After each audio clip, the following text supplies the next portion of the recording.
104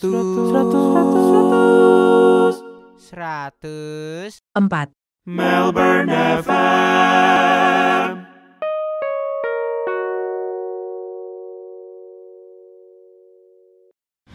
Selamat hari apa nih? Selamat hari Rabu semuanya.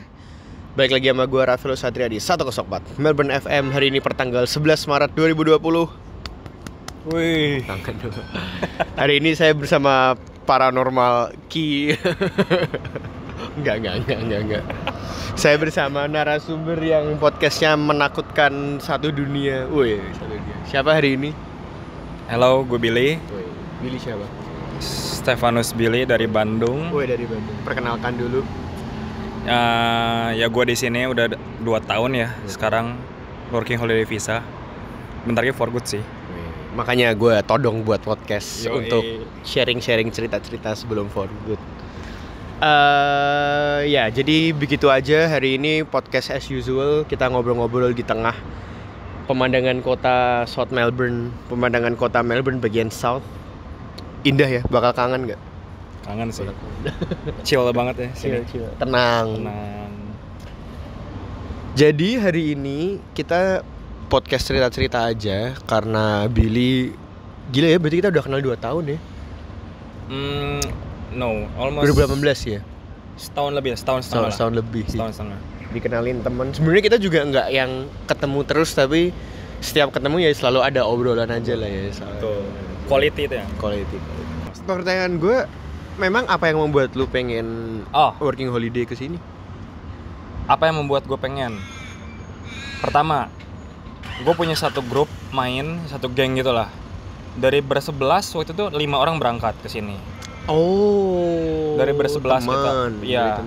5 orang berangkat. Sebenarnya dari awal mereka ajakin gue, ya gue tertarik banget gitu. Kayak siapa sih yang tertarik untuk cobain buat sekolah, kayak pergi keluar gitu. Apalagi kan kayak gue udah pernah cobain tinggal di luar, tinggal di Cina setahun. Asik banget kan, kayak dunia baru lagi, temen baru, lingkungan baru, segala sesuatunya lu bisa banyak banget belajar kalau di luar. Beda lah sama di Indo. Nah, kalau misalnya ada kesempatan lagi bisa keluar, kenapa enggak? Cuma masalahnya waktu itu kan gue ada bisnis, nggak bisa ditinggal. jadi gue nggak bisa tinggal dong. Jadi kayak gue bilang, mungkin next time lah. Kalau misalnya bisnis gue udah bisa running sendiri atau misalnya atau apa, baru gue berangkat. Gitu. Dan gue kebetulan setahun kemudian gue ngerasa bisnis gue bisa ditinggal. Nah, mulailah gue tertarik dan gue mulai apply di sana. Tuh. Susah nggak waktu itu? Sebenarnya gini, waktu zaman sekarang sama zaman gue itu beda. Udah beda, sistemnya semua beda banget. Waktu zaman gue itu, jadi sayangnya juga tidak bisa di-apply di tahun-tahun ini ya. Maksudnya karena sistemnya beda. Cuman mungkin cerita lu mungkin at least bisa menginspirasi. Iya. Caranya berbeda tapi inspirasinya mudah-mudahan mungkin bisa. Ya semoga bisa lah ya. Ya jadi kayak kalau dulu kita zaman masih kayak kita harus datang ke sana. Sana tuh mana? Kayak ke imigrasi lah, harus datang ke Padahal Jakarta. imigrasi di Jakarta. Betul. Wadidaw, rada ngerepotin ya. Jadi setahu gua imigrasi tuh kayak adanya di Jakarta sama di Bali. Tapi zaman gua tuh gue dikit banget denger ada di Bali. Jadi semua dari Indonesia tuh datangnya ke Jakarta. Kebayang nggak sih lu harus datang ke Jakarta terus-terusan medical check up, kayak lu harus medical check up masa nggak ada di Bandung? Mereka itu rumah sakitnya nunjuk waktu itu 2 rumah sakit di Jakarta. Serius? Gua nggak tahu kalau sekarang. Waktu itu iya. Jadi makanya gue medical check up nggak di Bandung, gue medical check up di sana. Jadi gue beberapa kali gue bolak-balik Jakarta. Ya untung kalau gue dekat, jadi gue bisa bolak-balik. Tapi kalau kebayang nggak orang yang dari Sumatera, orang dari Kalimantan gitu, ya. Nah, kalau tahun sekarang, mulai dari tahun lalu sih, itu udah jadi online. Semua tuh online. Ya, puji Tuhan lah. Betul. Jadi udah jadi lebih di-upgrade lagi lah sistem-sistemnya, jadi lebih gampang gitu. Kalau zaman gua kita harus ke sana, kasih dokumen, apa segala sesuatunya kita masih bolak-balik sana gitu. Ya, kalau misalnya enggak, mereka at least beberapa hari atau enggak seminggu stay di Jakarta dari teman-teman gue yang dulu untuk beresin itu semua gitu. Awal-awalnya zaman gue tuh masih rebutan kuota, masih sih sama sekarang juga. Cuma kalau gue rebutan 1.000 ya? 1.000. 1 tahun itu 1.000. rebutan. Jadi itu 2016. 2018. Sorry. Jadi itu Sorry, gua apply-nya 2017. Setahun setelah gua balik dari Cina, setahun kemudian apply 2017. Bulan Juli, gue ingat. Terus? Nah, bulan Juli itu jadi biasanya mereka buka setiap bulan Juli. Tapi sejak tahun lalu atau 2 tahun lalu mereka tuh setahun lalu, sorry. Tahun lalu mereka tuh buka terlambat karena mereka sistem baru. September mereka baru buka. Nah, kalau sekarang tuh sistemnya online, lu bisa tahu lu langsung keterima atau enggak. Lu langsung daftar, lu kapan mau wawancara gitu. Kalau duluan kita nggak tahu. Begitu itu daftar, kita tungguin, kita dipanggil wawancara. Kalau sekarang kita bisa milih kapan kita mau wawancara. Ada tanggal-tanggalnya nanti. Gitu. Jadi kayak sama-sama rebutan, cuma yang dulu lebih absurd lagi, lebih kayak dapat gaya. Kalau sekarang begitu klik, selamat lu dapat gitu. Nah, sekarang lu udah lebih oke lagi gitu. Kalau dulu kita deg-degannya nungguin itu, dapat gaya. Deg-degan enggak? Deg-degan banget. Dan lu tahu, berarti lu pengen juga ke sini ya? Maksudnya apa gue mikirnya kayak kalau dapat syukur, kalau enggak. Gini, pertamanya gue masih 50-50. Kenapa gue pengen banget? Karena sekarang gini lah, umur 24-25, lu kerja di Indonesia, lu tau lah sendiri. Kalau lu kerja sama orang gimana? Gue aja bisnis sendiri tuh karena gue menganggap kalau kerja di Indonesia fresh grad gitu nggak worth it lah buat gue. Dan buat kebanyakan orang di Indonesia ya kurang lah istilahnya. Apalagi lu untuk beli rumah, untuk beli mobil itu kok kayak berat banget gitu. Nah, makanya teman-teman gue berangkat ke sini cerita-cerita, wah kerja di sini oke banget, meskipun sorry to say kadang-kadang orang di Indo mikir, lu ngapain sih kesana? Kerjaannya sorry to say cuma betul. Lu di sini kan lu bisa hidup enak. Dia tidak tahu cumanya. Betul, cumanya itu nggak tahu. Teman gue cerita kayak gitu, tertarik banget dong. Udah mah lingkungan baru, kerjaannya juga kerjaan yang nggak mungkin gue kerjain di Indonesia, which is penghasilan juga bukan oke lagi, which is tinggi banget gitu kan di sini dibanding di Indonesia gitu, stabil. Nah itu yang membuat gue akhirnya pengen banget. Terus? Dan bisa explore, bener gak sih? Kayak ngeliat foto-fotonya, video-videonya, wow, lu road trip, lu ke keliling-keliling ke tempat-tempat adventure gitu, kayak wah siapa yang nggak mau sih kayak gitu. Akhirnya gue langsung memutuskan untuk daftar. Setelah gue daftar, ini epic banget sih. Pas gue daftar itu tahun itu membeludak. Yang tadinya sepi-sepi aja, tiba-tiba tahun gue itu banyak yang daftar 4.600 orang. 1.000 doang yang diambil. 1.000 yang diambil. Jadi gini, September 2016 sampai Maret 2017, 1.250 orang yang daftar. Sedangkan dibuka pendaftaran bulan Juli 4.600 atau 4.900 gue lupa. Kacau. Itu langsung di-cancel semua sama imigrasi. Karena yang dari Maret aja udah habis 250 orang. Oh iya. Ini ditambah 4.900. Iya. Langsung cancel. Dengan berat hati, ada pengumuman dengan berat hati, pendaftaran bulan Juli kita cancel. Sedih dong. Wah, gue sih mikir ya emang udah mungkin gak jodoh kali ya datang sini. Masih pengen, cuma ya udah deh. Kalau misalnya dipikirin terus. Itu dapat. Belum. Nggak, maksudnya tapi dapat tulisan ada. Iya, begitu lu buka tadi. websitenya, ada tulisannya tuh pengumuman. Wah, rasanya sih kayak parah sih, kayak sedih. Wah, kecewa banget. Cuma ya udahlah, emang bukan jalannya. Nah, gue tuh udah nggak nungguin sih. Cuma kayak bulan November sih ingat gue. 2017. November tuh teman-teman gue tuh ribut Hillsong Conference. Kan gue mikir tuh, ya gue bisnis lagi lancar-lancarnya sih sebenarnya. Cuman kayak istilahnya kayak sayang nggak sih kalau misalnya lu harus ngeluarin duit Iya. untuk ke Hillsong Conference, dan lu nggak mungkin datang Hillsong Conference doang dong. Pasti lu liburan kayak beberapa minggu, 2 minggu, 3 minggu gitu kan ke Sulawesi. Nggak mungkin lu datang Hillsong Conference balik ke Indo. Hebat banget gitu istilahnya. Nah, gue mikir enak ya kalau di Australia. Enak ya kalau gitu. di Australia, gue bisa datang deket, murah lagi, ngerti lagi. Ya udah, gue pikir gue langsung muncul lagi kepengen gue ke Aussie. Iya. Langsung gue doa lagi, Tuhan boleh nggak nih? Kalau misalnya memang Tuhan izinin gue datang ke Hillsong Conference, dapetin dong ini si working holiday visa. Doa cuma gitu doang. Sama ngeliatin foto teman-teman gue, aduh Pengen. rame banget ya gitu. Jadi dapet oke, gak dapet nggak apa-apa. Doanya cuma gitu doang, nggak tiap hari juga doanya juga. Desember makin pengen, soalnya kan teman-teman gue udah pada mikirin tiket kan. Ayo beli yuk, mumpung masih murah ya. Kita ngobrolnya itu sampai bulan Januari. Gue inget banget, bulan Januari gue lagi tidur tuh pagi-pagi. Sekitar tanggal belasan Januari, 12, 13, 14, gue lupa. Pagi tidur, pagi-pagi tuh sakit perut tuh pagi-pagi tuh. Jam 4 pagi. Which is di sini udah jam 7 atau jam 8 pagi, bener gak sih? Iya. Lebih cepat. Pas gue buka handphone, gue masih merem-merem gitu. Buka handphone, teman gue yang di sini tiba-tiba udah nelponin gue, udah chat ke gue kayak, Bill, congrats ya. Kan gue bingung, loh congrats apa? Punya pacar baru kagak gitu kan, punya kerjaan baru kagak, gue nggak dapet apa-apa, kenapa tiba-tiba congrats gitu. Pas gue tanya kenapa, nah, dia langsung telepon gue, congrats ya lu masuk ke list yang keterima working holiday visa. What?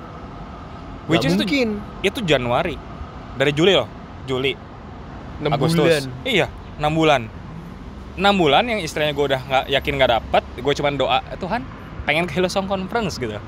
Tiba-tiba dapet. Which is gue nggak dapet email juga. Kalau teman gue nggak ngasih tau gue nggak akan tahu. Kenapa lu nggak dapet email? Nggak ngerti. Jadi emang mungkin beberapa teman gue juga nggak dapet. Jadi nggak semua orang dapet email. Hah, kok aneh? Kebayang nggak sih? Kalau misalnya itu berarti kita miss dong. Iya. Iya nggak sih? Kita nggak tahu dong. Nah, kebetulan teman gue ngecek buat dedenya. Oh. Tapi pas lagi ngecek buat dedenya, malah ngeliat nama gue. Gitu doang? Iya. Jadi, epicnya. Di sini gue mau ngomongin soal doa sih. Kayak, gue dari dulu tuh gue selalu berdoa meskipun untuk hal-hal terkecil sepun gitu. Karena, ya orang ngomong doa besar kuasanya. Itu bener banget sih. Kayak at least, kayak misalnya gue nyari parkir pun, gue doa, Tuhan minta tempat parkir dong, 1, 2 deh sama mobil depan gue. Mintanya gitu, selalu dapat. Dan gue doa di sini, kan doa pengen nih. Pas doa, hatinya bener-bener doa gitu. Tapi ya, meskipun nggak setiap hari, cuma setiap doa, Tuhan kayak rindu banget Hillsong Conference gitu. Pertama juga ya? Yes. Terus begitu gue doa, doa gue tuh terbiasa harus spesifik. Kayak tadi tempat parkir, 2 mobil sama mobil depan, spesifik, bener nggak sih? Wah, itu gue harus belajar tuh kayaknya. Sekarang gue doa, gue spesifik. Tuhan tahu yang keterima udah 1.250 orang, lebih 250 orang, bener nggak? Tuhan cut lah 450 orang. Jahat banget sih sebenarnya doa gue nge-cut orang lain gitu. Cuma ya kan namanya doa buat diri sendiri gitu. Cut lah Tuhan 450 orang yang mungkin nggak bisa pergi, yang mungkin nggak jadi pergi atau apapun itu.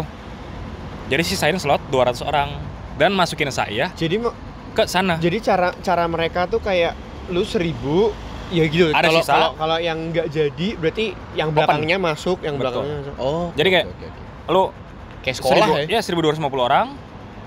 Waktu dekat. Jadi maksudnya ada yang nggak keterima, ada yang nggak datang, ada yang nggak apa. 450 di-cut, sisa 800, masih ada 200 slot dong. Gue bilang, Tuhan masukin saya dong 200 orang itu. Dan lo tahu begitu gue buka tulis yang bulan Januari, pas gue buka, lo tahu nggak berapa orang? Berapa? Exactly 200 orang, men. Berarti lu masuk di 200 orang itu. Makanya gue bilang, wow, gue bilang kayak, ini benar-benar bukan cuman kayak gue doa dapat. Oh, itu bagus sih. Doa. That's a great story. Tapi gue setiap gue doa, gue tuh selalu minta spesifik. Bener. 200, gue bilang. Masukin ke 200 orang itu. That's it. Gue selalu dari dulu sampai sekarang doa minta spesifik gitu. Jadi kalau doa jangan cuma setengah-setengah. Tuhan minta duit, Tuhan dan diimani minta, ya. Iya betul. Amin. Wah, bagus.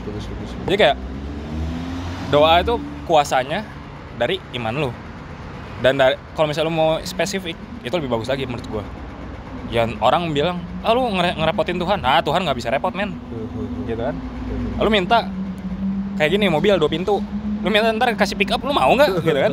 Misalnya, ya lu minta spesifik gitu. Kayak gue doa selalu minta spesifik gitu. Iya benar. Dan itulah ceritanya gue pertama kali dapat visa itu ada emang Tuhan kasih sih. Karena harusnya gue nggak dapat. 6 bulan tuh udah orang lain tuh udah nyerah biasanya.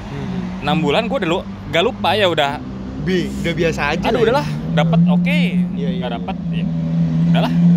Itu langsung Melbourne enggak ya? No, gue ke Cairns pertama, Queensland. Kenapa? Karena teman gue di sana. Karena emang udah tahu juga ya. Trik-trik teman gue di sana dan gue emang. Lu memang ngincer yang 88 second year. 88 days buat second year. Second year. Kan emang kita harus ke farm gitu kan. Nah, itu ada temen. Ada teman di sana. Terus gimana? Ada cerita menarik nggak? Ya pertama datang beda banget sih kan. Ya hidup di Indo sama di sini kan di Indo. Tapi kan kecil juga kan, kaget nggak? Enggak ya? Enggak sih, kayak gue excited banget, malah kayak gue ke Gadik Cairns-nya. Gue tuh ke nama kotanya Dimbula. Ya. Itu tuh 120 kilo dari Cairns. Wadidaw. Jadi itu benar-benar kota nggak ada apapun. Even Coles, Woolworths tuh nggak ada. Terus gimana? Yang paling deket tuh setengah jam dari sana. Kayak gue harus kayak driving 35 menit untuk ke Woolworths. Loh, bentar. Tapi lu kesana udah dapat kerja? Belum. Jadi kok berani sih? Jadi gini, kalau di Australia gitu, gue dikasih tahu, lu carinya di Australia.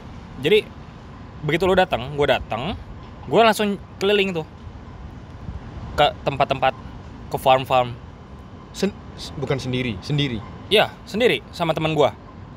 Cari sendiri. Ada job gak? Tanyain. Lu pernah ngapain? Sebenarnya gue baru datang nih gitu. Waktu itu lu mikirnya bakal kerja apa? Gue sih udah tahu bakal gimana. Gue tuh udah bakal tahu kerja tuh di farm, kalau nggak di hospitality.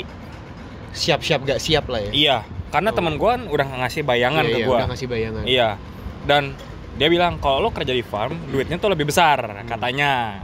Cuma ya emang benar kalau misalnya lu nggak stabil di hospitality, ya mending lu kerja farm gitu. Cuman kayak awal-awal sih masih semangat banget kan kerja di farm. Pengalaman baru men. Kayak bahkan gue aja belum pernah ngeliat pohon avocado gitu sebelumnya. Dan gua tinggi nggak sih? Tinggi ya? Tinggi sih, ada yang tinggi kayak 3-4 meter juga ada lah itu. Itu pertanyaan menarik sih. Ini nggak nyambung dikit. Berarti lu belajar jenis-jenis avocado juga?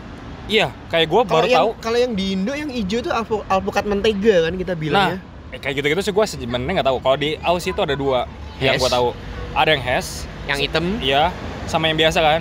Yang itu kan yang Hess tuh kita harus digunting. Kita nggak boleh dipetik. Karena kalau lu petik, ntar dia langsung cepet busuknya. Jadi si batang itu harus disisain. Jadi ada yang belajar baru nih gue. Ada yang harus lu petik itu, ada yang khusus buat dipetik, ada yang harus lu gunting.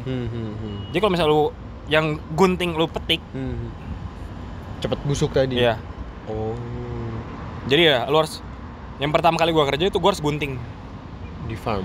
Iya, jadi lu punya dapat gunting sama dapat tongkat yang ujungnya gunting buat yang di atas.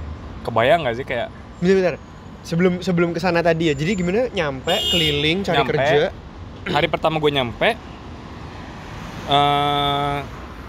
beli barang dulu, sepatu kerja, bantal gitu-gitu kan. Biasalah orang baru pindah lah. Besoknya gue langsung cari kerja, keliling. Tidur di mana? Backpack? Tidur enggak. Tidur tuh gue nyewa rent room gitu. Ada. Udah dapat, ada lah. Ada teman gue aja kayak ada ownernya di sana, tinggal di sana juga. Dan kita nyewa ruangan tidur gitu. Kayak kita bayar di sana waktu itu berapa? 100 per minggu ya. Gila, murah banget, kacau. Iya, murah di sana. Terus. Nah, ya udah kayak itu pertama kayak gitu. Dan ya itu kalau misalnya sekarang ini ya, kalau misalnya kayak kita mikir, aduh dapat kerja susah. Ya emang susah. Kalau lu mengalami itu. Kalau misalnya nih, makanya gue tuh ngerasa setiap gue dari awal gue datang ke Aussie sampai sekarang, gue tuh gak pernah sama Tuhan tuh kayak gak pernah dibiarin kayak susah gitu. Woy, amin. Kayak dari awal 2 tahun ini gue kerja, gue nganggur, gak pernah lebih dari 2 hari men. Ini cerita pertama kali gue datang, betapa takutnya gue. Gue datang dengan uang pas-pasan, ya gue harus beli mobil karena gue tinggal di daerah. Keynes lah ya pasti. Iya, gue butuh mobil untuk kerja, untuk grocery. Jadi gue bawa uang pas-pasan dan harus kerja dong. Kalau misalnya gue nggak kerja, gak akan bisa survive. Begitu gue datang, begitu gue kagetnya, di rumah gue tuh ada 10 orang, 6 orang nganggur. Kebayang gak sih? Udah nganggur sebulan loh. We have it. Iya, di seberang rumah gue 8 orang nganggur, which is banyak banget dong. 8 Dan membuat lu kepikiran. Iya, 8 tambah 6 14 orang nganggur udah 1 bulan. Gue baru datang takut dong. Tapi ya udah, Tuhan kasih dong kerjaan. Saya yakin lah Tuhan udah ngirim saya ke sini, nggak mungkin nggak bisa kerja. Bener, besoknya gue nyari kerja dapet kok. Makanya gue bingung. Gue pulang sore, semua orang pada nanya, lu udah bisa? kerja? Udah. Hah? Lu kerja di mana? Nah, di sini epicnya juga. Setiap gue datang, gue pasti doa, Tuhan, semoga bosnya ini baik dan semoga dia punya kerjaan buat saya. Gue selalu berdoa kayak gitu. Dan gue dapat. Dan lu tahu nggak? Pas gue pulang, teman gue nanya kan, lu dapat kerja? Iya. Di mana? Di farm A misalnya. Hah?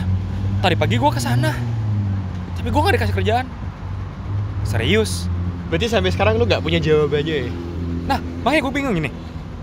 Sekarang gini ya, dia datang jam 6 pagi nih. Kan gue muter farm dulu kan. Gue ke farm B, C, D dulu. Farmnya farm A tuh gue jam 6 lebih 20, gue inget. 6 lebih 20. Dia nyampe farm A jam 6. 20 menit sebelum gue. Dia nanya kerjaan, gak dikasih. Gak ada. No job. Udah. 6.20 gue datang, ngobrol. Oke. Lu udah siap kerja? Udah. Ready? Udah pakai setelan kerja? Oke. Come in. Gue langsung kerja. Ya tuh kayak udah 14 orang nganggur plus temen gue datang ke sana jam sebelum gue datang. Iya, itu that's a great story. Saya istilahnya sekarang kalau misalnya orang ngomong, aduh sekarang mah susah kerja, aduh sekarang udah ini. Gue sih bukannya nggak percaya, ya mungkin emang terjadi. Cuma ketika lu percaya dan lu emang benar-benar bagus. benar gak sih? Lu percaya, setuju. lu berpikir, lu ngandelin Tuhan gitu, lu doa sama Tuhan, lu minta bener-bener, lu tujuan lu baik gitu, pasti Tuhan mah mimpin. Ya terbukti kok sampai detik ini gue nggak pernah nganggur lebih dari 2 hari. Bagus. Jadi kayak banyak banget dari sana tuh orang-orang yang abis kerjaan beres nyari kerjaan lagi susah. Gue tuh nggak pernah nganggur lebih dari 2 hari. Even ketika orang lain udah dipecatin, gue tuh kerja 1 bulan lebih lama daripada mereka. Padahal kerjaan gue tuh gak bagus-bagus amat. Bisa dibilang hampir paling jelek. Ya kebayang lah orang dari Indo kerjaannya nyantai banget, kerjaan kantoran ya nyantai, di rumah nyantai, kerja cuma sehari 3-4 jam kelar. Terus kerja farm yang begitu Kaget nggak? Kaget banget. Kaget banget. Gue pernah kayak kerja sampai seminggu tangan gue bengkak. Sakit banget. Cuma ya itu pengalaman buat gue berharga banget. Gue belajar kerja keras. Sekarang gitu. malah seru ya. Betul. Kalau gue nggak kesini, gue nggak akan bisa belajar. Mental gue nggak kebentuk, karakter gue nggak kebentuk, malas-malasan. Bener nggak sih? Itu makanya setiap orang yang nanya ke gue, worth it gak pergi? Lu punya kesempatan, berangkat. Lu nggak ada sesuatu karir yang harus dikejar di Indonesia, berangkat. Lu nggak ada bisnis yang harus lu tungguin, berangkat. Karena worth it banget buat gue. Nice. Apalagi lu belum berkeluarga, lu masih muda, lu bisa ngumpulin modal, lu bisa experience lu jauh lebih banyak daripada lu diem di Indonesia gitu. Itu worth it banget. Dan lu bakal ketemu orang-orang luar biasa gitu di sini. Nice. Lagi dong terus apa lagi? Apa ya? Apa lagi? Ini gue mungkin mau cerita yang ke arah Hillsong Conference itu. Boleh, ya. mangga. Jadi gini, gua tuh pertama kali datang ke Australia itu bawa uang sekitar, ini gua ngomongin uang bukan pamer ya, uangnya nggak seberapa. Cuma gua mau ngasih lihat betapa baiknya Tuhan gitu. Cover semuanya tuh tepat pada waktunya gitu. Jadi gua datang akhir Maret, hitung April lah. April. gue bawa uang tuh $3.750. Gue beli mobil. Dari pengalaman teman-teman gue, semua orang ngomong ini, jangan beli mobil jelek. Sayang. Karena lu pakai berapa bulan atau 1 tahun, lu benerinnya udah boros banget. Oke, gue memutuskan untuk beli mobil harganya 6.000. Tekor dong, gue balik 3.750. Jadi temen dekat gue baik banget minjemin uang dia, dan dia bilang nggak apa-apa, lu transfer ke gue per minggu, abis lu gajian, lu transfer gue, lu cicil. Oke, thank you banget gitu. Jadi gue punya uang 3.000, gue dipinjemin 3.000, 6.000. Itu April, Hillsong Conference Juli. Betul. Nah, gue doa Tuhan yang udah kirim aku ke AOC, Tuhan yang cukupin. Gak mungkin aku udah di AOC, aku gak bisa berangkat ke Hillsong Conference. Jalan gitu, lancar, kerjaan lancar. Cuman kan awal-awal mungkin masih pembiasaan diri, kayak gaji juga belum begitu oke, masih biasa-biasa, nyicil tiap minggu abis bayar utang itu tuh uang di dompet gak nyampe $10. Sampai bulan Juni, singkat cerita sampai bulan Juni itu. Kebayang gak sih? Gue boleh sok-sokan kayak di sinetron nggak? Tapi kan kalau memang nggak ada ya nggak usah diada-adain ya. Iya. Tapi jadi lu cerita kayak gitu, berarti lu kayak ngalamin apa yang kayak cuman makan nasi sama telur gitu-gitu nggak? Atau pause dulu. Jadi gini, waktu itu gue ngerasain yang namanya nggak punya duit sama sekali. Karena gini, gue tipikal orangnya, ya sebenarnya gue bisa ambil uang, narik uang dari Indo. Cuma kayak gitu istilahnya lu nggak ada daya juangnya. Bener nggak sih? Gue tuh memutuskan gue bawa uang segitu udah cukup. Lu nggak boleh narik uang lu sendiri dari Indo. Ya uang gue tetap uang gue. Cuma daya juang lu nggak ada. Iya, setuju. Nah, gue di sana mau belajar yang namanya berjuang. Bagus. Dari situ gue berjuang. Meskipun nih, mungkin lu bisa ngomong gue bohong atau apa. Cuman ini yang gue rasain ya. Gue setiap hari Minggu bayar utang. Tahu nggak rekor gue? Abis perpuluhan, gue saving juga buat perpuluhan tuh. Harus selalu jalan dong. Namanya itu komitmen. Kalau boleh tahu gereja di mana di sana? Gua di sana ikut Sitri ya. Terus. Nah, abis perpuluhan rekor uang gua $1,5. Bahkan di bank. Iya, di dompet, di bank, dimanapun. $1,5 buat beli aqua aja habis. Nggak cukup. Kadang-kadang nggak cukup, yang merek-mereknya kayak yang lain itu nggak cukup. Wah, tapi lu berani ya. Cuma di sana tuh gua nggak ngerti.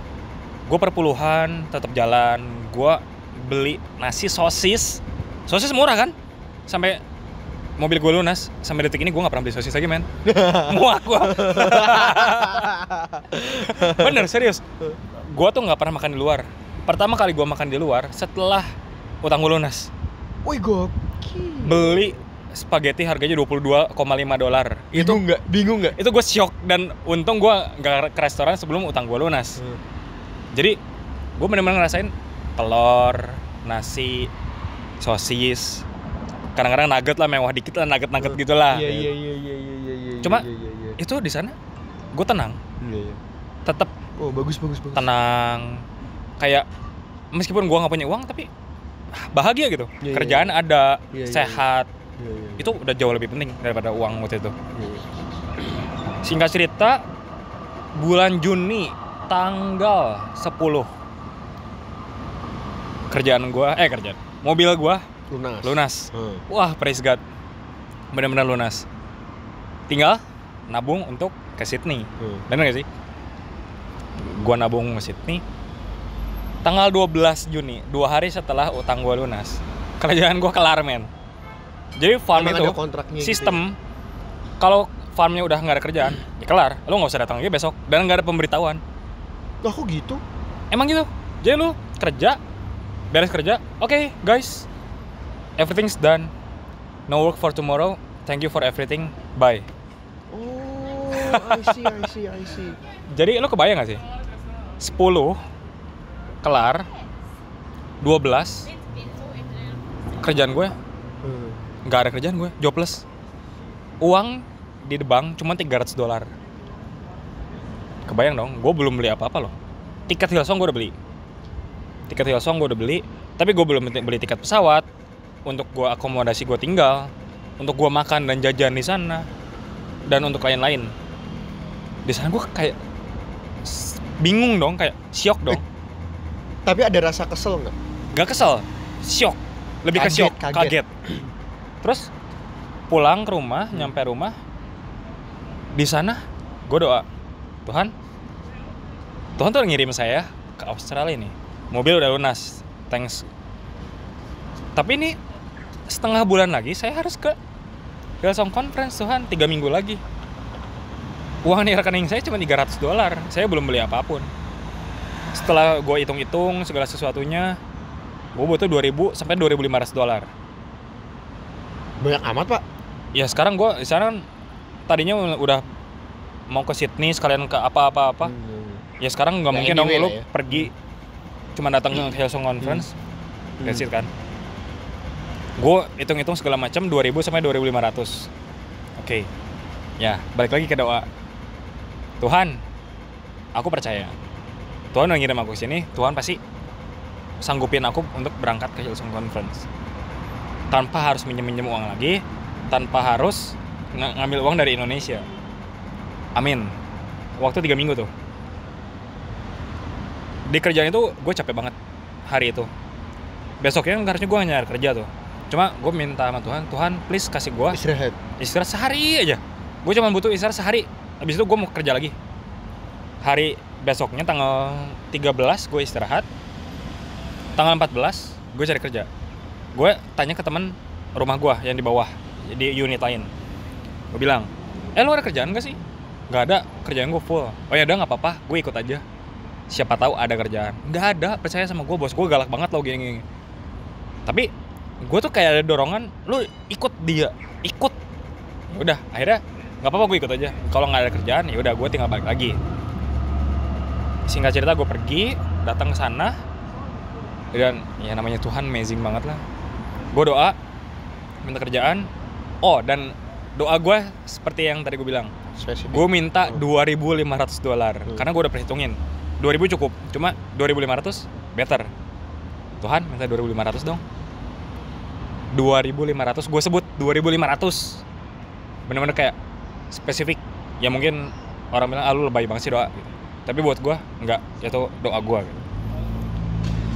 Dan singkat cerita pas gue datang ke tempat kerja itu, gue minta kerjaan kata bosnya. Bosnya bilang sama gue, "Oh, lu udah telepon sama gue?" Belum. Oh, udah siap kerja. Udah pakai boots, udah pakai baju kerja. Ini farm lagi. Udah pakai.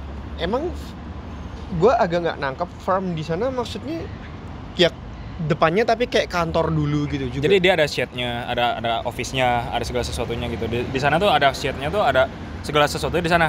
Kayak lu packing kantornya, nah di situ. Jadi ntar belakangnya farm besar berarti gitu. Berarti rasanya ya kayak gini ya, maksudnya kayak restoran yang. Oh enggak. Bener-bener kayak lu bangunan kayak mungkin ada orang yang pakai kayak kontainer gitu. Oh bukan, tapi maksud gue kayak bener-bener suatu tempat yang lu tinggal kayak bener-bener bisa masuk. Gue lagi mau cari kerjaan nih, bla bla bla. Iya. Maksud gue gini, kalau di office kan lu nggak mungkin kayak gitu. Maksudnya office itu kan orang rapi, dasi, harus. Oh di sana kan enggak, lu kan bla, pakai bla, baju. bla. Lu pernah lihat sih kalau orang yang pakai baju oranye itu ya? Kayak gitu. Lu datang, lu pakai celana panjang, pakai boots. Kalau gua kan pakai boots, sudah datang, siap kerja, siap. Oke. Masuk gitu. Gua baru pencet orang 15 menit yang lalu. Jadi lu gantiin dia. Wah gila. Wow. Teman gua tuh udah ngomong, gila, bos gua galak banget dan nggak ada kerjaan. Begitu gue datang, oke, lu boleh kerja. Gue baru mencet orang 15 menit yang lalu. Coba kalau gue nggak istirahat sehari, kalau gue datang ke sana kemarinnya gitu. Wah ini that's a great story sih. Jadi kayak ketika lu berdoa, lu minta, bener-bener minta dan lu, tapi lu gini loh, lu minta istirahat, lu istirahat. Jangan lu minta istirahat lu pergi main. Gue bilang, Tuhan, nangkep. Aku minta istirahat sehari karena kerja tuh capek banget tuh gue. Capek banget, gue kerja istirahat sehari, besoknya gue kebayang gak sih kalau gue ngotot nyari kerja hari itu, gue datang Gak dapet. gak akan ada kerjaan. Tapi ketika gue minta Tuhan istirahat sehari, gue istirahat sehari, besoknya gue datang 15 menit sebelum gue datang baru mecat satu orang dan gue ngeganti orang itu kalau bukan Tuhan yang gerak siapa lagi? Iya gak sih? Dan lu tau gak amazingnya apa? Gue kerja, dia bilang, tapi gue cuma punya kerjaan 2 minggu. Oh, enough. Gue punya waktu cuma 3 minggu. 2 minggu gue kerja. Oke, gue gak nanya gaji gue berapa. Singkat cerita kita skip sampai gue digaji 2 minggu. Bukan per minggu tapi di minggu kedua. Begitu kerjaan beres, begitu gue liat payslip-nya, kaget banget gue. Lo tau gue dapet berapa? Berapa? $2.550. Tuhan kasih bonus $50, men. Gila. Wah, ini gokil sih. Jadi sekarang kalau lo gak percaya sama Tuhan, gimana Tuhan mau provide buat lo? Kalau gue minta ya, hanya dibutuhkan iman sekecil biji sesawi ya. Karena buat gue, kalau gue punya iman, gue tahu apa yang gue mau. Karena gini, sekarang mah logika aja buat gue mah ya, buat kita semua ya. Kalau lo pengen sesuatu, tapi lo nggak tahu lo mau apa, Tuhan mau ngasihnya bingung gak sih?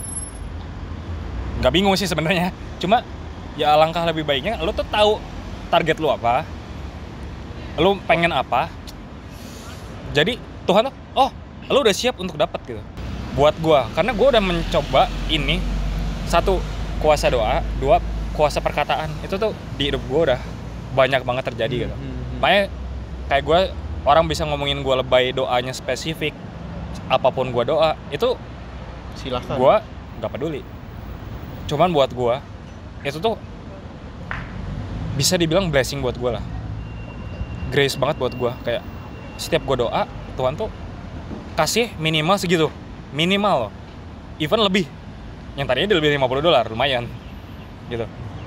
Dan gue bener-bener pure kerja 2 minggu, semua kebutuhan tercukupi. Gue masih punya 1 minggu, gue doa lagi, Tuhan seminggu lagi nih, gimana?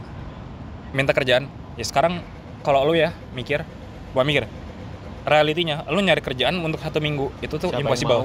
Betul. Dan gue sebagai orang, ya istilahnya sebagai orang yang, kita orang Kristen yang bertanggung jawab gitu ya, lu nggak mungkin dong gue mau kerja dong, tapi lu bohong. Oh iya. Gue bisa lama, tapi lu seminggu cabut. Gue nggak mau kayak gitu. Bisa aja lu kayak bisa. gitu. Bisa banget. Bisa banget. Cuma gue nggak mau kayak gitu. Gue doa Tuhan kasih gue something yang bisa gue kerjain. Karena nganggur seminggu di sini tuh lumayan banget. Lu bisa menghasilkan at least minimal berapa gitu. Lu tahu 2 hari lagi, selalu 2 hari sebelum. 2 hari sebelum gue kerjaan beres, tiba-tiba gue ditelepon sama bos gue yang sekarang sampai detik ini. Halo Billy, apa kabar? Oh, kenal? Baik. Kenal. Ke gereja bareng. Makan bareng. Orang Indo. Oh, di Cairns juga. Di Cairns juga. Oh, oke. Apa kabar ya, gitulah. Kayak basa-basi. Dan tiba-tiba dia nawarin kerjaan sama gue. Mau nggak join kita? Oh, ini mau banget dong. Siapa yang mau ke sana susah banget. Ini bisa masuk. Wow. Mau banget. Sana. Oke. I'll join. Kamu kapan kosong? 2 hari lagi kerjaan saya kelar. Oh, pas banget. Tanggal 1 Juli, kamu flight ya ke Melbourne. Hah? Ngapain? Training 3 hari. Kamu ke Hillsong Conference kan? Iya, ntar kita ke Hillsong Conference bareng ya. Oh, dia juga ke Hillsong Conference. Oke. Jadi Hillsong Conference tuh kalau nggak salah tanggal 8 ya? 7 atau 8? Oh, 8. Tanggal 8. Gue ingat. Tanggal 8. Gua tuh beres kerja tuh akhir Juni beres. 1 sampai 7 kan gue nganggur tuh. Gue tadi minta kerjaan sama Tuhan minta kerjaan. Tiba-tiba bos gue yang sekarang telepon 1 Juli gue flight ke Melbourne 3 hari training. Terus dia bilang, oke, kamu 3 hari training, 3 hari lagi kamu main aja di Melbourne. Which is itu pertama kalinya gue ke BIC. Sana. Iya. 3 hari lagi lo training. 3 hari lagi lo jalan-jalan. Ntar gue kasih uang jajan. Lo kebayang gak sih? Tiket pesawat dibayarin, akomodasi bayarin, dikasih uang main, dikasih uang jajan makan, dikasih uang transport. Dan tiketnya dibeliin dari Melbourne ke Sydney. plus bagasi. Itu udah kurang perfect lagi. Tuhan tuh, gue minta kerjaan, Tuhan kasihnya begituan. Seminggu 3 hari training, 3 hari main. Dikasih uang jajan lebih pula, bisa nambahin uang jajan gue buat nanti. Gokil. Kebayang gak sih ketika lo doa dan lo punya tujuan yang baik. Sekarang tujuan gue apa? Hillsong Conference. Dari bulan November gue doa, dan sekarang setelah Hillsong Conference, lo tau gak yang datang dari 11 orang yang ngajakin gue Hillsong Conference bulan November, cuman gue satu-satunya yang datang. Malah lu doang. 10 orangnya nggak jadi datang. Malah jadi lu doang. Serius? Karena hati gue tuh bener-bener, gue pengen datang ke Hillsong Conference, gue pengen datang ke conference. Gue sebenarnya ikut conference di Indonesia, dan gue tertarik banget untuk ikut yang kedua. Dan setahu gue Hillsong Conference itu salah satu conference terbesar di dunia. Iya, pasti. Dan gue tuh rindu banget. Dan gue doa bener-bener doa gitu. Nah, makanya nih, ketika lo doa, tujuan lo baik, lo spesifik, percayalah dikasih. Dan lo lihat lah timingnya. Itu tuh pas, gak kecepatan, gak kelambatan, pas. Makanya sampai sekarang gue selalu megang itu. Kalau misalnya udah mepet banget, gue masih percaya. Even kurang beberapa jam, kurang 1 hari, kurang beberapa jam, beberapa menit, Tuhan bilang iya ya iya gitu. Ini Ivan banget nih, wah, anak-anak Bandung banget nih. Iya. Soalnya gila cerita yang sangat menarik. Kan cerita yang sangat terjadi menarik. Gitu. Itu ini gue ngomong bukan karena gue mendengar, tapi gue merasakan, mengalami gitu. Banyak banget. Dan sekarang gue lagi di season dimana iman gue harus kuat gitu. Maksudnya kayak gue harus punya iman yang kuat, karena gue kedepannya juga masih bukan gambling. Ya ini gue untuk for gue tuh segala sesuatunya baru lagi. Yang harusnya gue bisa sampai next year, tiba-tiba gue cuma bisa sampai sekarang. Kan kita nggak tahu ya. Kita udah ngobrol. Waktu dulu gue cerita mungkin gue mau kuliah di sini, mungkin gue mau kerja 3 tahun atau apa. Cuma tiba-tiba Tuhan bilang balik lah. Menarik. Visa nggak dapet, kecelakaan ya. Sekarang apa yang bisa lu harapi sih dari kecelakaan? Ayo coba dong kita kembali. Jadi setelah dari itu Hillsong balik ke Keynes lagi. Hillsong balik ke Keynes, dan gue langsung join kerjaan gue yang sekarang di sana. Project gue lagi ada di daerah sana.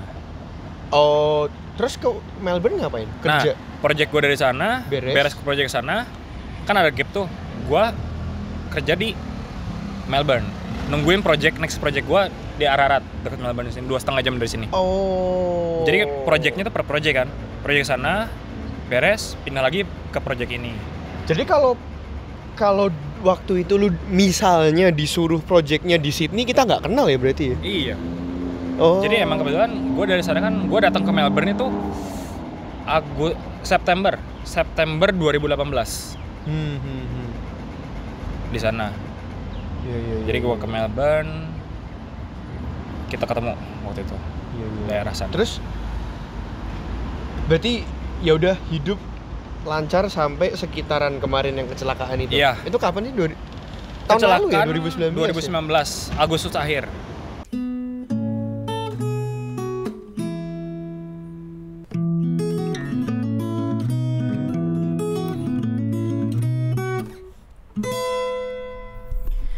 Anda sedang mendengarkan 104 Melbourne FM. Padahal niat pulang liburan. Temen gue ada merit. Terus? Jadi saya gini, gue tuh tadinya mau 3 tahun di sini kan. Ini baru tahun kedua gue. Cuma ya kejadiannya gue tuh balik ke Indonesia Agustus akhir. 2019. Dan gue tuh punya hobi touring motor gitulah, biasa. Hari kedua gue di Bandung, gue pergi touring. Ya feeling udah nggak enak, cuma gue nggak enak lah, gue udah ngumpulin teman-teman gue banyak untuk pergi ke Subang. Dari Bandung ke Subang kita mau pergi, dan singkat cerita gue kecelakaan di sana. Jatuh. Oh. Jatuh, kaki kanan gue kayak ankle gitu. Terus, wah itu parah sih kalau misalnya lu lihat fotonya, itu parah sih. Dan pertama gue pikir ankle kan, ya udah gue pergi, gue pijat, gue urut. Salah sakit banget. Gak, Pak? Parah, sakitnya udah bukan sakit lagi sih, itu kayak gue soalnya pernah ankle, sampai teriak nggak sih? Wah, udah kayak mau pingsan rasanya itu. Dan setelah itu getting worse gitu. Hari kedua kok parah banget kelihatannya, serem, kaki gue hitam, bukan biru lagi, hitam. Gue bingung kenapa ini nggak normal. Akhirnya gue mutusin untuk ke rumah sakit. Ke rumah sakit gue ronsen.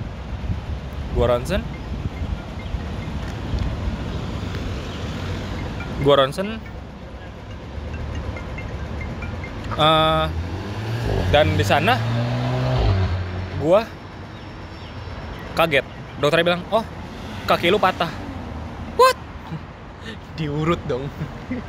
Maksud dokter apa? Patah, iya patah kaki kamu, tulangnya patah. Hah? Patah? Tapi patah bukannya sakit ya? Iya, pas oh sorry bukan patah kata dia. Ini retak menuju patah katanya. Jadi ankle gua di mata kaki itu retak, mata kaki sama di pangkal jari manis. Retak 2. Fracture gitu. Dan gua langsung nanya, "Dok, 3 minggu lagi saya harus balik ke Aussie." Kamu nggak usah bercanda. Ini harus digips. Gips aja 6-8 minggu. Ya kelar lah. Sedangkan gua tuh udah punya rencana 10 September gua balik ke Aussie. 12 September gua start kerja. Gua udah dapat kerjaan. Start kerja 6 bulan untuk syarat visa tahun ketiga gua. Emang yang bikin nggak bisa apa? Kan gua kaki gua patah. Retak. Gua nggak bisa balik, nggak bisa kerja. Tapi kan waktu sembuh bisa kerja. Nggak cukup waktunya. Kan gua butuh 6 bulan. Oh. Gua harus kayak back to farm 6 bulan. Oh. Iya. Gitu. Terus. Jadi ya di sana sempat kecewa sih kayak misalnya kok bodoh banget. Actually kayak gue dari awal plan kayak iya, gitu. Gue plan tuh sampai 2021 tuh udah lancar banget, kayak udah tahu ini. Iya.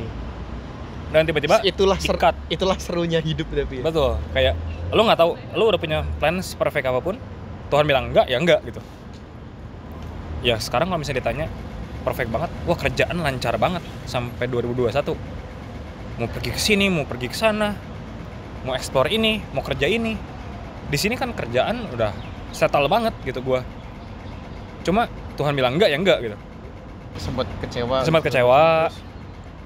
Kayak lu kebayang nggak planning, lu nabung, lu mau pergi kemanapun, itu semua hilang gitu aja. Semua kecewa, ya seminggu kecewa, kayak nyalahin diri sendiri, nyalahin Tuhan. Kok Tuhan ngizinin sih gitu. Dan semakin gue diam, akhirnya gue minta maaf, Tuhan, sorry, udah nyalahin Tuhan. Ya mungkin yang terbaik, dan gue terima. Oke, Tuhan, gue terima ini. Tapi begitu gue terima, semuanya tuh kebuka, men. Kerjaan di Indonesia yang tadinya gue mau jalanin dari dulu masih belum bisa, masih kehalang sesuatu. Tiba-tiba timingnya tepat banget, pas banget. Gue bisa kerjain. Begitu gue pulang for good, gue bisa kerjain itu. Boleh tahu nggak maksudnya apa? Jadi gue mau ada satu kerjaan yang emang dari dulu gue pengen lakuin, tapi masih terhalang. Adalah kayak internal. Gue gak bisa jalanin usaha itu. Nah, tapi begitu kemarin gue pulang. Maksudnya hubungannya sama kecelakaan apa? Ya, ini. Begitu gue pulang, gue kecelakaan, gue meeting, pas banget gue bisa maju di situ.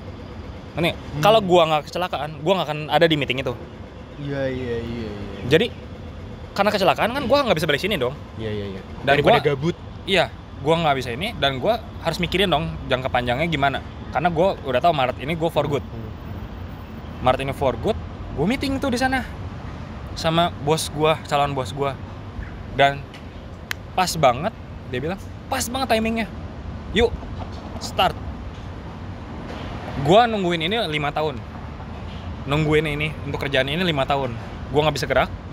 Tapi karena kecelakaan ini gua meeting sama ini, tiba-tiba jalan kebuka. Kerjaan kebuka. Jodoh kebuka. Saya mau dengar sedikit yang itu. Nah, jadi kayak segala sesuatunya kebuka.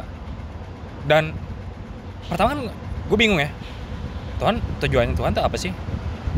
Gue jadi orang disable 3 bulan. Serius? Tersiksa nggak, Pak? Wah, kesiksa banget. lu digips, kaki lu digips. Mandi gimana? Mandi ya, angkat, kresekin kayak nggak jelas gitu, kayak lu capek banget. 3 bulan, ya lu cobain lah. Amit-amit jangan. Kaki lu satu disable gitu. Lu kemana-mana pakai tongkat. Ya, itu perjuangan sih. Cuman, gue pertama nanya, Tuhan kenapa sih izinin? Karena ya, ini bukan gimana. Ya gue kalau misalnya nyetir mobil dan motor itu biasanya udah cukup punya skill lah. Dan kayak gitu tuh nggak mungkin jatuh harusnya. Cuma kok jatuh? Kayak Iya. itu gak make sense lah. Kalau gue jatuh pada saat itu dengan kondisi seperti itu nggak make sense. Kayak misalnya anak kecil aja nggak mungkin jatuh gitu, ngerti nggak? Jadi anak kecil aja nggak mungkin jatuh, kok gue jatuh gitu dan patah kaki lagi. Tapi 3 bulan itu, bro, gue ketemu banyak. Kan gue selalu meeting sama orang, karena gue nggak pengen gabut, nggak pengen diem di rumah. Gue jadi hampir tiap hari, at least 2 hari sekali, gue ketemu sama orang face to face kayak gini, kayak kita ketemu gini ngobrol. Wah, men, ternyata banyak banget orang-orang yang butuh untuk didengar, tau gak sih? Butuh tempat untuk cerita, butuh tempat untuk sharing.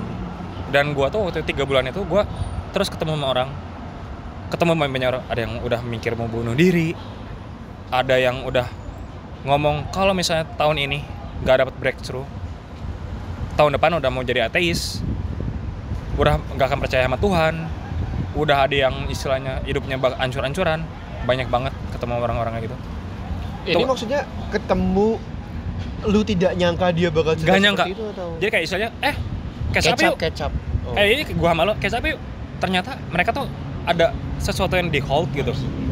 Dan mereka tuh butuh. Nanti gua mau sharing tapi jangan direkam deh. Iya. Nanti. Nah, itu kayak gitu. Tuhan tuh nih, lu tuh dibutuhkan di Indonesia juga, lu dibutuhkan.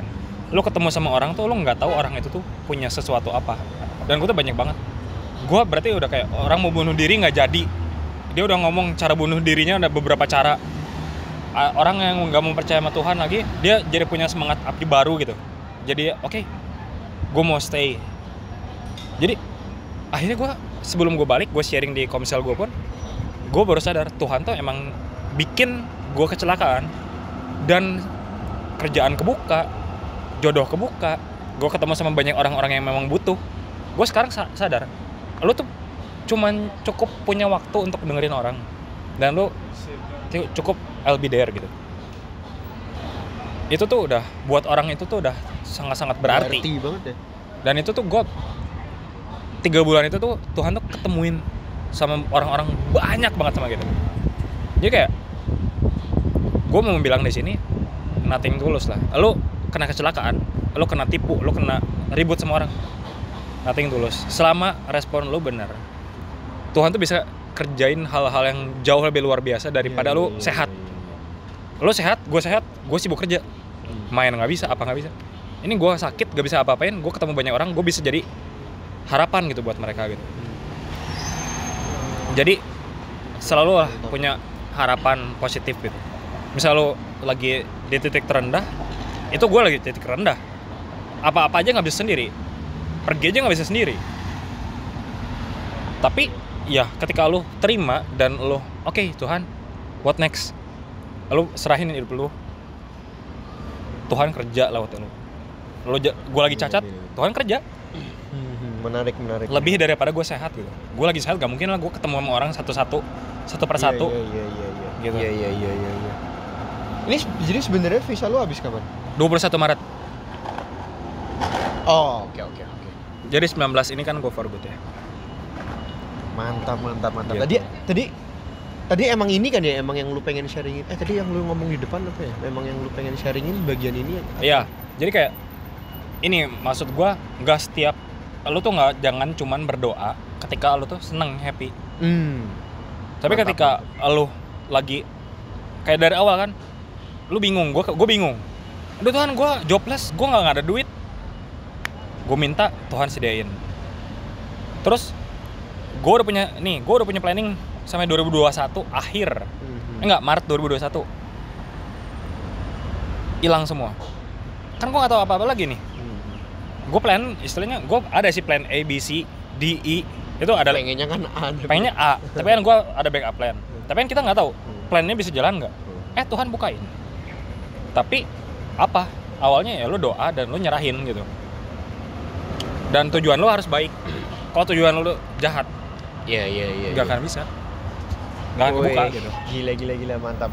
Dan respon, ya ini gue cerita kayak gini, mungkin terdengar muluk kali ya. Cuma banyak banget istilahnya yang kayak godaan-godaan, yang pengen bikin gue marah, atau nggak bikin gue sakit hati. Itu tuh ada aja gitu. Dan ketika lo jatuh di sana, lo nggak mungkin bisa dapetin yang terbaik gitu. Jadi yang mau gue bilang, meskipun ada yang jahat sama lo, meskipun ada yang nggak baik sama lo, ada yang istilahnya lo di posisi yang gak enak, tetaplah kasih respon yang positif gitu. Amin. Karena kalau misalnya gue udah ngalamin, ketika gue respon gue negatif, kedepannya kacau.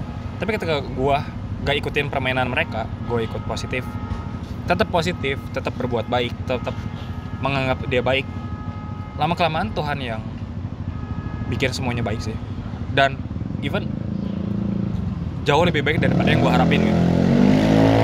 Dan yang gue tahu kalau misalnya gue nggak ngelakuin itu nggak akan terjadi gitu. Mantap. Wah, terima kasih sudah mau sharing. Apalagi ada yang mau ditambahin lagi? Wah, tapi gila, cerita lu mantap sih, menarik sih, mantap. Ya, jadi kayak berarti ini tadi balik ke Melbourne ini kasarannya ngambil barang enggak. Atau Gue balik ke Melbourne itu Desember. Jadi gue masih punya 3 bulan di sini. Tapi udah sembuh ya waktu itu ya? Udah cukup sembuh. Kalau tulang udah 95%, tapi muscle gue itu kayak masih 60%. Tapi sekarang udah nggak apa-apa kan? Sekarang masih kerasa linu-linu dikit lah. Tapi it's okay. Tapi itu bisa kerja itu? Bisa. Jadi Gak kayak gue apa-apa. pelan-pelan lah. Kalau misalnya terlalu capek emang sakit lagi, cuman it's okay. Oke. Gitu. Ya, kalau kemarin sih ini gue balik kemarin kan karena bokapnya itu meninggal. Jadi kayak gue balik dan gue sengaja datang sini lagi ya buat, sebenarnya gue nggak harus datang lagi sih. Iya. Cuma gue datang ambil barang sekalian gue catch up lah sama teman-teman gue lah gitu kayak istilahnya. Ya gue mau dong for good. Kapan lagi sih ketemu sama teman-teman gue yang di sini? Tapi seru lah ya Australia. Wah, rekomen banget sih. Kayak gue selalu bilang sama semua orang yang ketemu sama gue, kalau misalnya lo punya kesempatan lo berangkat lah. Karena ya itu, lo nggak akan mungkin dapetin sesuatu yang bisa lo dapetin di sini kalau lo cuma stay di Indo gitu. Nggak cuma Aussie, lo keliling dunia kemanapun lo pasti dapat sesuatu yang lebih gitu. Dan jadi belajar ini nggak sih, kayak mungkin kasarnya lo kesini juga yang kayak temen lo bilang apa untuk gaji yang lebih baik, tapi ternyata hidup nggak melulu tentang uang ya. Kalau gue pribadi nih ya, ini gue bukannya gimana. Kalau misalnya ngomongin kerjaan, sebelum gue berangkat ke sini, gue udah cukup settle. Bahkan kalau di-compare ke sini sama yang gue dapetin di sini, hampir sama. At least 80% tuh gue udah dapet. Jadi nggak gitu beda jauh lah. Cuma yang kenapa gue mau pergi ke sini, itu ada uang tuh nomor berapa lah, udah nggak masuk top 3 gitu. Yang paling utama tuh satu, karakter, ego, pride. Itu gue mau push di sini. Dan terbukti berubah. Wah, sangat banget. Positif banget gue di sini. Kayak dari emosional, gue sekarang lebih stabil di sini. Pulang ke Indo juga semua orang juga bisa lihat kayak lebih stabil. Pride yang tadinya super tinggi, sekarang jadi kayak I'm nothing man. Lo merasa tinggi di Bandung, oke, lo merasa lo berkecukupan di Bandung. Lo kesini lo nothing. Apa yang lo mau, pride lo mau lo pertahanin apa sih gitu. Dan gue kesini pride ketekan, ego ketekan, semua jadi kayak stabil. Gak malas. Yang tadinya kan gue impor barang tuh. Impor barang ya kalau boleh jujur, sehari gue kerja cuma 3-4 jam men. Bangun siang, kerja 3-4 jam, pulang nongkrong, pelayanan, nyantai hidup gue. Jadi malas lama-lama. Kesini kerja dari pagi sampai malam, kebentuk tuh rajin. Bangun pagi jam 5, jam 6 udah melek. Dulu jam 11 bisa. Jadi semua sekarang uang mah nomor terakhir lah buat gue di sini. Nomor sekian. Tapi karakter, mantap. itu tuh mantap. di sini lu bener-bener yang namanya karakter tuh lu digembleng abis-abisan. Yang lu menganggap diri lu punya segalanya. Di sini tuh lu nothing, lu nggak punya siapa-siapa, lu nggak punya apa-apa di sini. Ya balik lagi tadi yang gue bilang, gue bisa ambil duit dari Indo, tapi gue nggak mau gitu. Ngerasain punya uang 15.000 perak hidup di Australia. Di Indo aja bingung Di Indo aja 15.000 buat mau beli kodok tadi di Iya. Cibadak aja nggak bisa loh, itu mahal Iya. kodok di Cibadak, kurang ajar. Iya makanya jadi kayak Ada 1-2 hal yang ingin disampaikan. iya kalau misalnya buat gue sih tetap keep positif lah ya. Dimanapun lo berada lah, di Melbourne, di Indo, apalagi move for good, tetap percayalah segala sesuatunya Tuhan udah siapin, ya tinggal lo nya aja mau atau enggak gitu. Kalau lo nya mau ya berarti lo nyerahin ke sama Tuhan, ya Tuhan bukain nantinya. Kalau yang buat move for good itu nggak usah galau-galau banget sih kalau kata gue juga, Setuju. Bagus. karena nggak kalau udah nyaman di sini bukan berarti lo nggak bisa nyaman di tempat lain. Wah, gila. Wah, itu trailer sih, itu bagus. Itu Betul. bagus. Trailer. Wah, nice. Thank you. Terima kasih buat obrolan hari ini. Gila, thank you man. Seru banget cerita-cerita hari ini. Thank you udah mau mengisi di sini di podcast saya. Semoga obrolan hari ini berguna buat yang lain juga ya. Ya amin. Semoga memberkati yang lain. Ya udah gitu aja, jangan lupa share dan like dan subscribe juga, ada di YouTube dan Spotify 104 Melbourne FM. Semoga berguna podcast saya. Udah gitu aja lah pokoknya lah. Hatur nuhun. Hatur nuhun. See you di podcast selanjutnya. Bye bye. Bye.